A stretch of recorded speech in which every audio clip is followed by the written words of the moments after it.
Sometimes the smallest requests can lead to the biggest changes. On a cold Chicago morning, a homeless man named James Walker gathered all his courage to ask Michael Jordan for a single dollar. What happened next would change not just his life, but the lives of countless others. This isn't a story about money. It's a story about second chances, the power of human connection, and how the greatest assists in life come when you least expect them. James Walker pulled his thin jacket tighter around his shoulders as the cold Chicago wind whipped down Michigan Avenue. His corner, as he had come to think of it over the past 8 months, sat between a coffee shop and a fancy clothing store. The smell of fresh coffee mixed with car exhaust made his empty stomach growl. It hadn't always been like this. Just 2 years ago, he stood in a high school gym, whistle around his neck, teaching kids how to dribble, shoot, and most importantly, believe in themselves. Coach Walker, that's what everyone called him back then. Now, most people didn't call him anything at all. They walked past without making eye contact, as if he were invisible. "Your team is like a family," he used to tell his players at Lincoln High, and family never gives up on each other. James smiled at the memory, then quickly wiped away a tear before anyone could see it. His team had been family, until the school board announced budget cuts, and Lincoln High closed its doors for good. He reached into his backpack, the same one he'd used to carry play diagrams and practice schedules, and pulled out an old photograph. 20 smiling faces looked back at him, his basketball team from their championship season. The edges of the photo were worn, but he kept it clean and safe in a plastic sleeve. "We did good that year, didn't we?" he whispered to the faces in the picture. They had won the state championship, the first time in Lincoln High's history. But the victory wasn't what made him most proud. It was watching his players grow, learn, and support each other through tough times. Tough times. James knew all about those now. After losing his coaching job, he'd found work at a warehouse. The pay wasn't great, but he and Sarah, his wife, had managed. Then Sarah got sick. Really sick. The kind of sick that meant lots of doctors, lots of medicine, and lots of bills. They'd sold their car first, then their house. They moved into a tiny apartment, and James picked up extra shifts at the warehouse. But it wasn't enough. The medical bills kept coming, and Sarah kept getting worse. When she passed away 6 months ago, James didn't just lose his wife, he lost his hope. The apartment went next, then his phone. Now home was wherever he could find a dry spot to sleep, and his possessions fit in one backpack. But he still had his Chicago Bulls cap, faded and worn but clean, just like his pride. A gust of wind sent paper cups rolling down the sidewalk. James watched as a mother hurried past, holding her daughter's hand tight. The little girl looked back at him, and for a moment, their eyes met. She reminded him of Monica, one of his players who'd started as the team's worst shooter but never gave up. By championship game, she'd scored the winning basket. "Keep practicing," he'd told Monica. Michael Jordan didn't become great by giving up when things got hard. Jordan. James had used MJ's stories countless times to inspire his team. The time Jordan got cut from his high school team, but worked harder instead of quitting. The famous flu game, when Jordan played through serious illness to win. Stories about never giving up, no matter what life threw at you. "Practice what you preach, old man," James muttered to himself, adjusting his position on the cold concrete. He had his own Jordan story now, but it wasn't one he was proud of. His cardboard sign read, "Anything helps," in careful letters. He'd considered writing more, about being a former coach, about Sarah, about losing everything, but in the end, fewer words felt more honest. The morning crowd rushed past, clutching coffee cups and phone screens. James had learned their patterns over the months. Early morning was business people, too busy to look down. Mid-morning brought shoppers, some who gave him sympathetic looks, occasionally $1 or $2. Afternoon was tourists, who sometimes stopped to ask for directions, treating him like a human being for a brief moment. Today felt different, though. There was a buzz in the air, more people than usual stopping outside the fancy clothing store next door. A black car with tinted windows had been parked across the street for 20 minutes, and men in suits kept checking their watches and phones. James sipped water from his bottle, trying to make it last. His stomach growled again, reminding him that yesterday's meal, a sandwich from a kind street vendor, was long gone. $1 could buy a hot dog from the cart down the street. $5 could get him a real meal at the diner that didn't mind serving people like him. The crowd near the clothing store grew larger. Camera phones appeared in people's hands. Whatever was about to happen, it was something big. Talentuji watched as more black cars pulled up, and men in suits and earpieces appeared. That's when he saw him. Even if James hadn't spent years teaching kids about Michael Jordan's career, he would have recognized that walk, that presence. The greatest basketball player of all time, walking down Michigan Avenue in a perfectly tailored suit, looking exactly like the larger-than-life figure from James's coaching days. Jordan moved with the same grace he'd shown on the court, though he was older now. A small group of business people walked with him, talking and gesturing about something important. They were headed straight for the clothing store, straight past James's corner. James's heart pounded. Here was the man whose examples had helped him inspire hundreds of kids over the years. The player whose perseverance story had given Monica the courage to keep shooting until she became a champion. The legend he'd quoted so many times. "I've failed over and over again in my life, and that is why I succeed." Now, James had his own story of failure. But the succeeding part? That was still a blank page. He looked at his empty cup, then at the approaching group. His hand trembled as he reached for the cup. Pride told him to stay quiet, to let Jordan pass like all the others. Hunger told him to speak up. As Jordan drew closer, James made his decision. He'd told his players that courage meant doing the hard thing, even when it scared you, even when it hurt your pride, even when you weren't sure how it would turn out. James cleared his throat and lifted his cup slightly. "Excuse me, Mr. Jordan," he said, his coach's voice barely a whisper now. "Can you spare $1?" Time seemed to freeze on Michigan Avenue.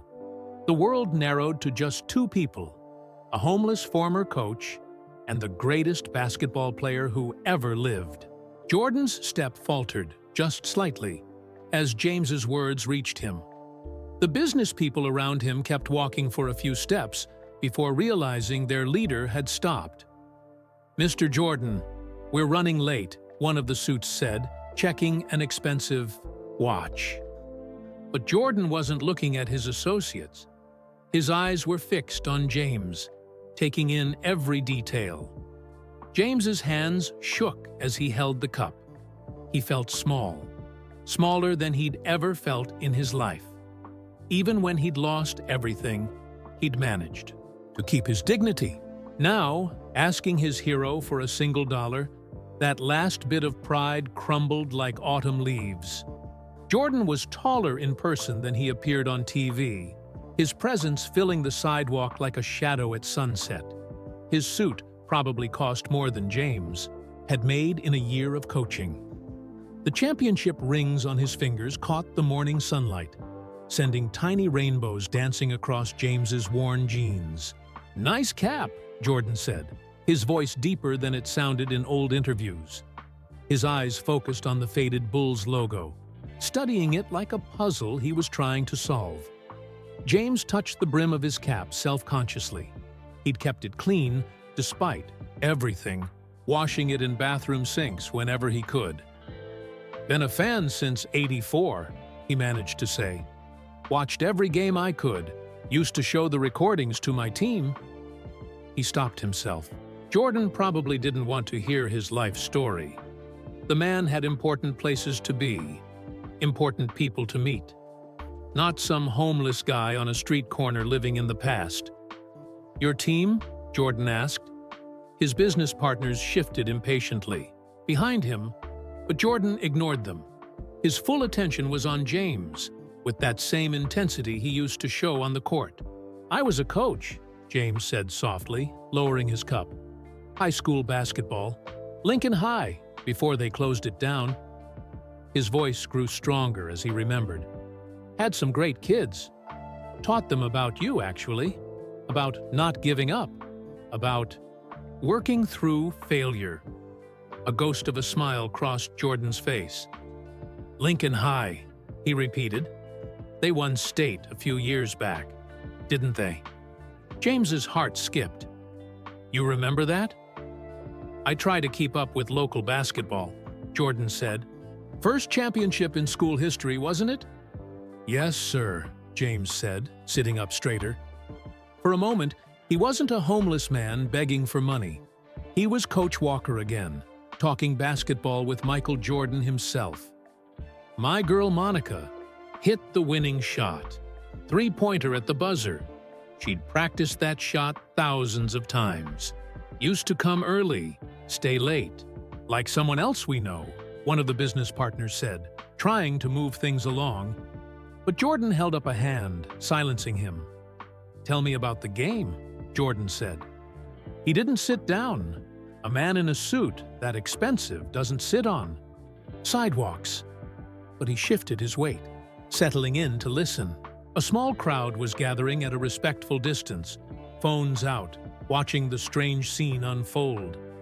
James's coach voice came back, stronger with each word. "Down by 2, 8 seconds left. Other team had dominated the whole fourth quarter. My kids were tired, discouraged. During the timeout, I reminded them about your flu game. Told them that champions push through when things get hard." Jordan nodded. Everyone in Chicago knew about the flu game, when he'd played through severe illness to win a crucial playoff game. It was part of the legend. "Monica was having a rough night," James continued. "Couldn't hit anything. But when we needed that last shot," his voice cracked. "She didn't hesitate, just like we'd practiced. Catch, square up, release. Perfect. Form." He could see it all again. The ball arcing through the air, the crowd holding its breath, the clock hitting 0 as the ball dropped through the net. The explosion of joy, his players rushing the court, Monica buried under a pile of hugging teammates. "Where's Monica now?" Jordan asked. "College," James said proudly. "Basketball scholarship. She's studying engineering but still playing, still working harder than anyone else." "And you?" Jordan's eyes swept over James's ragged clothes, the cardboard sign, the corner he called home. "How does a championship coach end up here?"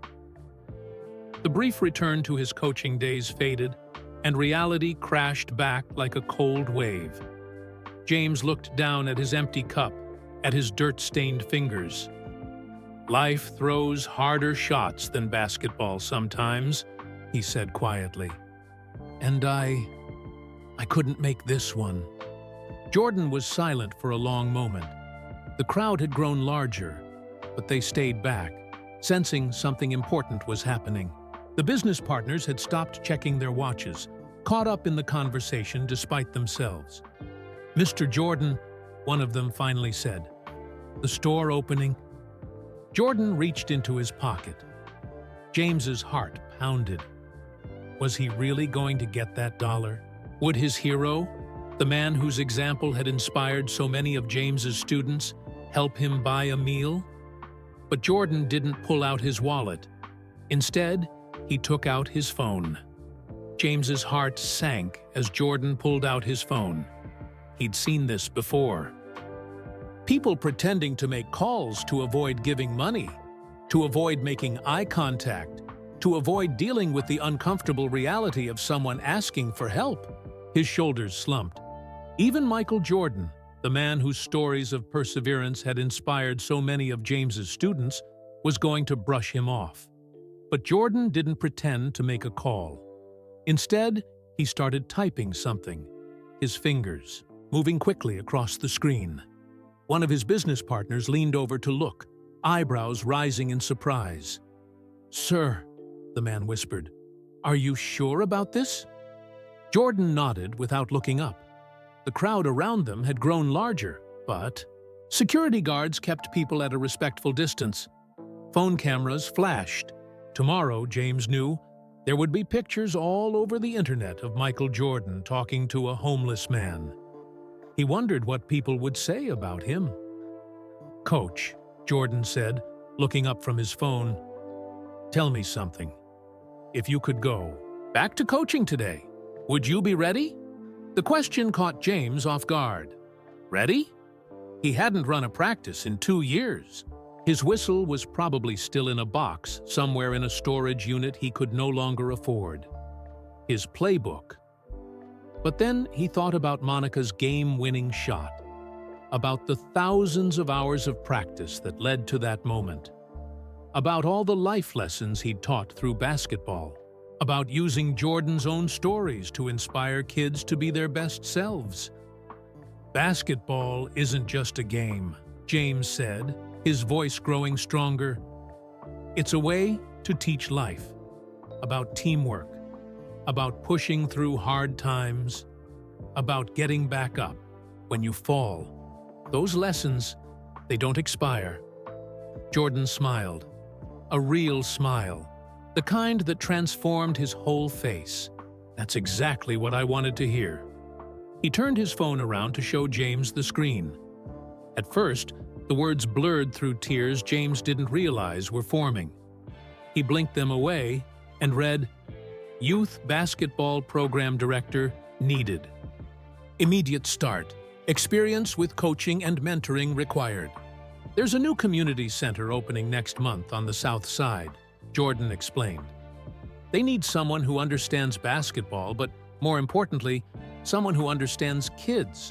Someone who can teach them about more than just the game." James stared at the phone, then at Jordan, then back at the phone. His hands trembled so badly he had to clench them into fists. "Mr. Jordan, I don't have proper clothes for an interview. I don't have a phone. I don't have—" "You have experience," Jordan cut in. "You have heart, and you have someone willing to vouch for you." He gestured to himself with a slight grin. "Unless you think my recommendation won't carry much weight?" One of the business partners stepped forward, handing Jordan a business card. Jordan wrote something on the back before holding it out to James. "This is David Mitchell's number. He runs the community center. Call him tomorrow morning at 9. There's a phone at the shelter on Jackson Street. Tell him we talked." James reached for the card with shaking fingers. It felt impossibly heavy in his hand, like it carried the weight of all his hopes, all his dreams of getting back to coaching, of having a purpose again. "The position includes temporary housing until you get back on your feet," Jordan continued. "It's not much, but it's a start, a chance to rebuild, to make a difference again." He paused, looking James directly in the eyes. "The question is, are you ready to take your shot?" James thought about all the times he'd used Jordan's stories to inspire his players. About the flu game, about getting cut from his high school team, about failing over and over but never giving up. Now here was Jordan himself, offering not just $1, but a chance at redemption. "Yes, sir," James said, standing up straighter despite his worn clothes and tired body. "I'm ready." Jordan nodded, satisfied. Good. Because those kids are going to need someone who understands both victory and defeat. Someone who can teach them that it's not about how many times you fall. It's about how many times you get back. Up, James finished, his coach's voice returning fully for the first time in 2 years. The business partners were checking their watches again, more urgently now. The crowd had grown even larger, and James could hear whispers, see phones recording every moment. But none of that mattered. What mattered was the card in his hand, the spark of hope in his heart, and the fact that Michael Jordan, the man whose example had helped him inspire so many others, had just helped inspire him to take one more shot. Jordan reached out and adjusted the brim of James's old Bulls cap. "Keep that clean," he said with a wink. "You're going to need it for practice." Then he turned to his waiting partners. "All right, let's go open that store." As Jordan walked away, followed by his entourage and the drifting crowd, James sat back down on his corner. But something was different now. His cardboard sign lay forgotten beside him. In his hands, he held not an empty cup asking for dollars, but a business card offering a future. He looked up at the sky, thinking about Sarah, about his old team, about Monica and her championship shot. "Sometimes," he whispered, "the best assists come when you least expect them." James sat on his corner for a long time after Jordan left, holding the business card as carefully as if it were made of glass. People walked by, some pointing and whispering. They'd seen what happened, or heard from others who had. A few even dropped money in his cup, but James hardly noticed. His mind was racing through memories, each one feeling closer now, more real than they had in years. Teaching Kevin how to perfect his jump shot, helping Maria overcome her fear of driving to the basket, late nights in the gym, the rhythmic bounce of basketballs echoing off empty bleachers. "Excuse me," a soft voice said, breaking through his thoughts. "Are you the coach who just talked to Michael Jordan?" James looked up to see a woman in a barista's apron from the coffee shop next door. She held out a steaming cup and a paper bag. "I saw what happened. Thought you might like some breakfast while you wait for tomorrow morning." The smell of fresh coffee and warm pastries made his stomach growl. "Thank you," he said, accepting her kindness with a nod. "I'm James Walker." "I know," she smiled. "I mean, I heard. Everyone's talking about it online already. They're calling it the dollar that changed everything." James took a sip of coffee. Real coffee, not the watered-down stuff from convenience stores, and felt warmth spread through his body. "I didn't even get the dollar," he chuckled, then grew serious. "Got something better. A chance." The barista, her name tag read Jenny, sat down next to him on the sidewalk, not caring about her clean apron. "Tell me about your team," she said. "The championship one. I'd love to hear about them." So James told her. About Monica's winning shot, yes, but also about the smaller victories. The shy kid who found his voice calling plays. The girl who learned to stand up to bullies by standing tall on the court. The boy who improved his grades because James made good schoolwork a condition for playing time. As he talked, more people stopped to listen. A businessman in a suit sat down on a nearby bench, his morning meeting forgotten. A group of teenagers paused their conversation, drawn in by the stories. Even the hot dog vendor pushed his cart closer to hear. "We weren't just a team," James explained, warming to his audience. "We were a family. That's what I always told them. On this court, we look out for each other. We lift each other up.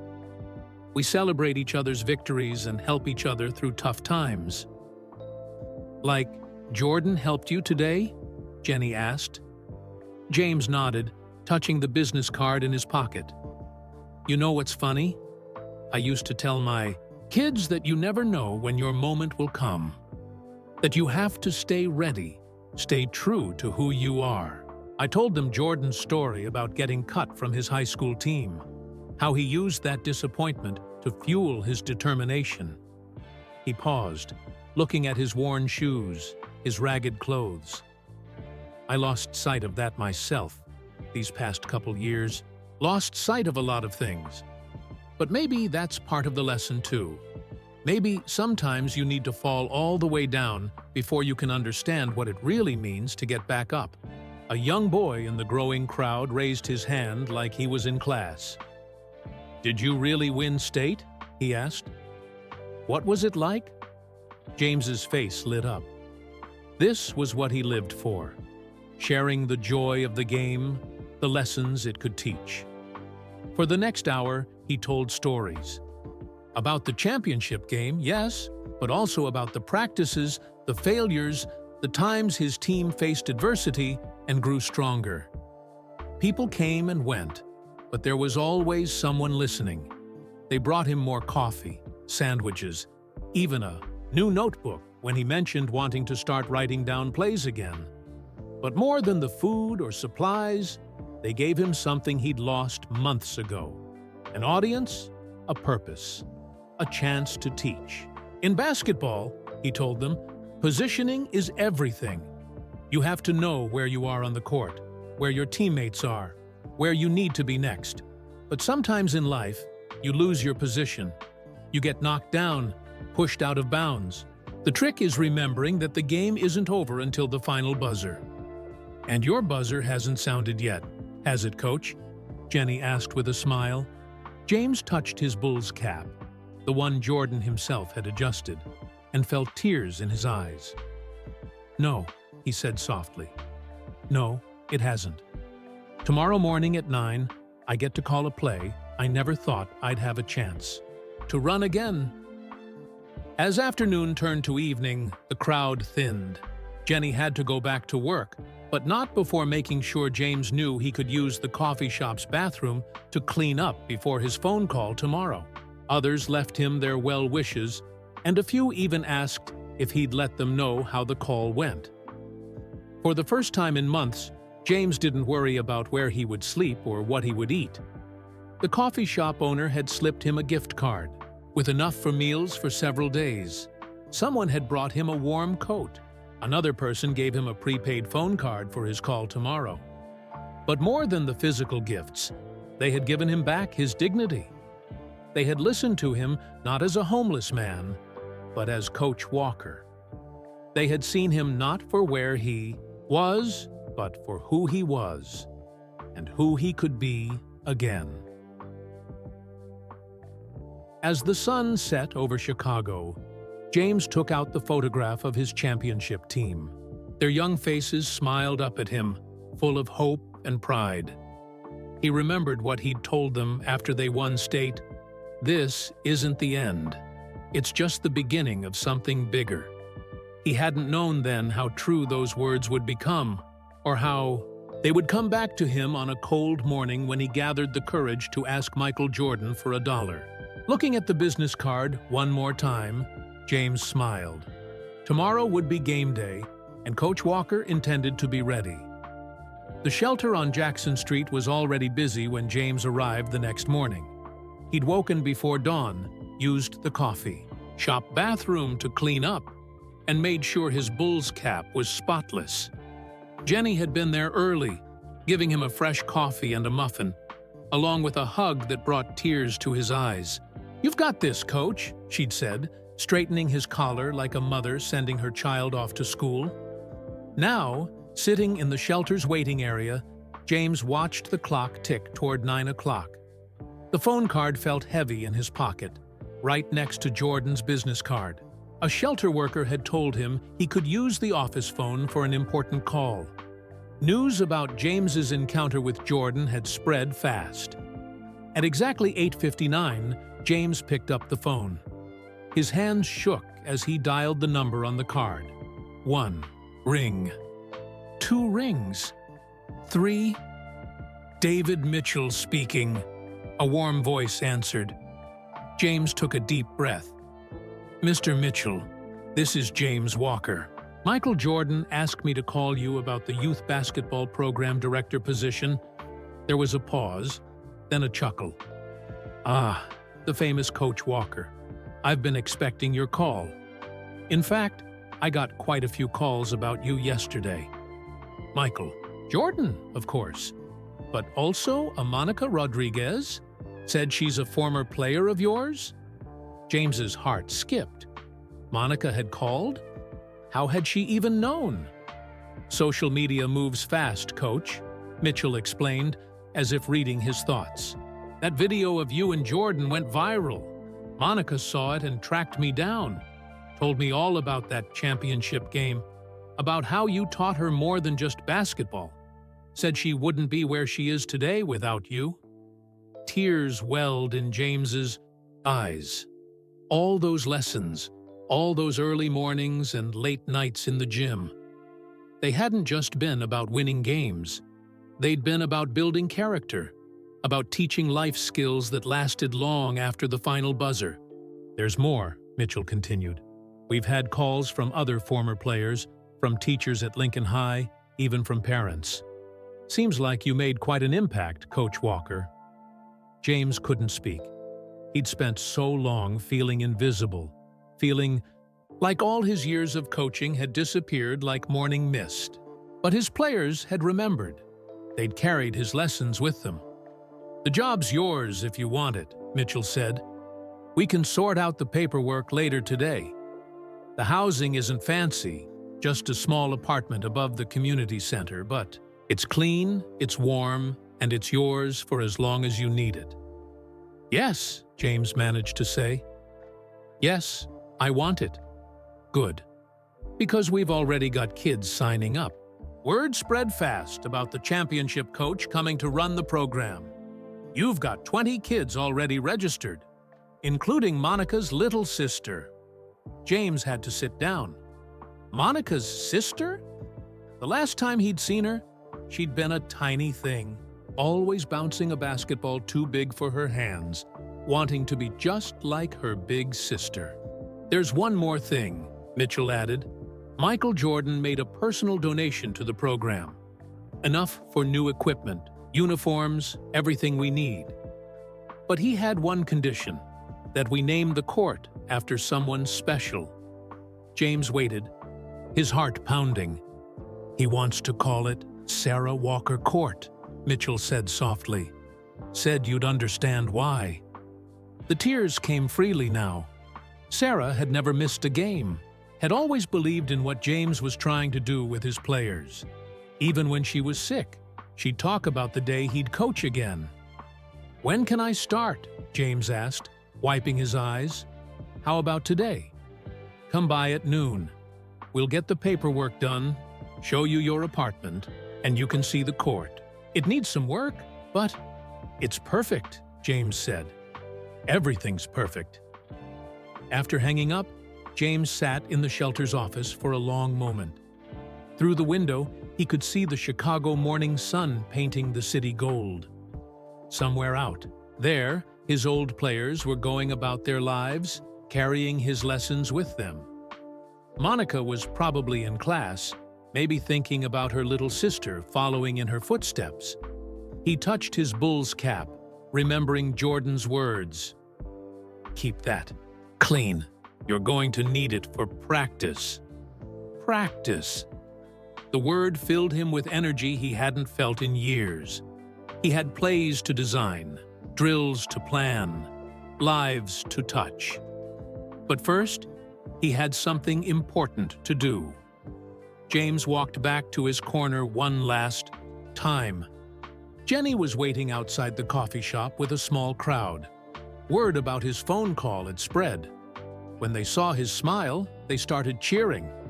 I got the job, he announced, and the cheer grew louder. Jenny hugged him again. The hot dog vendor gave him a thumbs up. Even the businessman from yesterday, passing by on his way to work, stopped to shake his hand. James picked up his backpack, still containing his team photo and now a few new supplies given by well-wishers, and took one last look at his corner.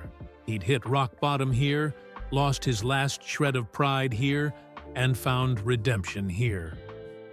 "Need a ride to the community center?" Jenny asked. "My brother's got a car. He'd be happy to take you." James smiled, touching the business card in his pocket, one last time before putting it safely away. "Thank you for everything." As they drove through Chicago's streets, James thought about all the kids he'd get to coach, all the lives he'd get to touch, all the lessons he'd get to teach, not just about basketball, but about life, about falling down and getting back up, about second chances and the courage to take them. And he thought about that dollar he'd asked for, the dollar he never got. Because Michael Jordan had given him something far more valuable, a chance to be Coach Walker again. The community center appeared ahead, a solid brick building with kids already gathering outside. James could see the basketball court through a chain-link fence. It needed work, yes, but he could already picture it. Sarah Walker Court, where dreams would be born, where lessons would be learned, where lives would be changed. Just like his had been, all because he found the courage to ask for a dollar. 6 months later, James stood at center court, his whistle shining against his new Chicago Bulls jacket, a gift from his players. The sound of bouncing basketballs filled the gym as kids warmed up for practice. The court gleamed under fresh paint and new lights, and the name Sarah Walker Court stood proud on the wall. "Coach," called a voice he'd know anywhere. Monica Rodriguez walked through the gym doors, home from college for the weekend. Her little sister Maria broke away from practice to run and hug her. "Look who's here to help with practice," James announced to his team. The kids gathered around, eyes wide. They'd all heard the story of Monica's championship shot. Some had even watched the video. It was part of James's lessons about never giving up. "Show them the ring, Monica," James said with a smile. Monica pulled out her championship ring, letting it catch the light. "Coach Walker taught me everything I know," she told the young players. "Not just about basketball, but about life. About getting back up when you fall down. About taking your shot even when you're scared." James watched as his new players crowded around Monica, asking questions about the championship game. About what it felt like to make that winning shot. Maria beamed with pride at her big sister. These days, she was working on her own three-pointer, staying late after practice just like Monica used to. The gym doors opened again, and James turned to see David Mitchell walking in with a special guest. The kids fell silent as Michael Jordan himself stepped onto Sarah Walker Court. "Thought I'd stop by," Jordan said with that famous smile. "See how my favorite coach is doing." The kids were awestruck, but James just smiled and shook Jordan's hand. These days, it felt natural. Jordan had become a regular visitor to the program, sometimes bringing other Bulls legends to help with practice. "We're doing great," James said. "These kids, they're something special." Jordan looked around the gym, at the new equipment he'd donated, at the kids wearing their fresh uniforms, at the championship banner James had brought from Lincoln High. "Tell them the story, Coach," he said. "They should know how all this started." The kids gathered around, sitting on the court. Even Monica sat down, though she'd heard the story before. Jordan leaned against the wall, nodding for James to begin. "For 6 months ago," James started, "I was homeless. I'd lost everything. My job, my house, my hope. I was sitting on a street corner, asking for spare change. And then one day, I saw Michael Jordan walking past. He touched his Bulls cap, the same one he'd been wearing that day. I asked him for $1, just $1. But sometimes the things we ask for aren't the things we really need." "What happened next, Coach?" one of the younger kids asked, even though they all knew the story. "Mr. Jordan didn't give me $1, James said, smiling at the memory. Instead, he gave me something much more valuable. He gave me a chance to be a coach again, a chance to make a difference in young lives again. Like you did with me, Monica added, hugging her sister. The funny thing is, James continued, I thought I was just asking for money for a meal, but I was really asking for help. And sometimes, when you find the courage to ask for help, you discover that people are waiting to give it. Not just Mr. Jordan, but the whole community. He looked around at his team, his new family. Every day, I teach these kids about basketball. But more importantly, I teach them what I learned that morning on Michigan Avenue. That it's okay to ask for help. That second chances are possible. That giving up is never the answer. Jordan stepped forward. Show them what's in your office, Coach. James walked to his office and came back with 2 framed items. The first was the photograph of his Lincoln High championship team.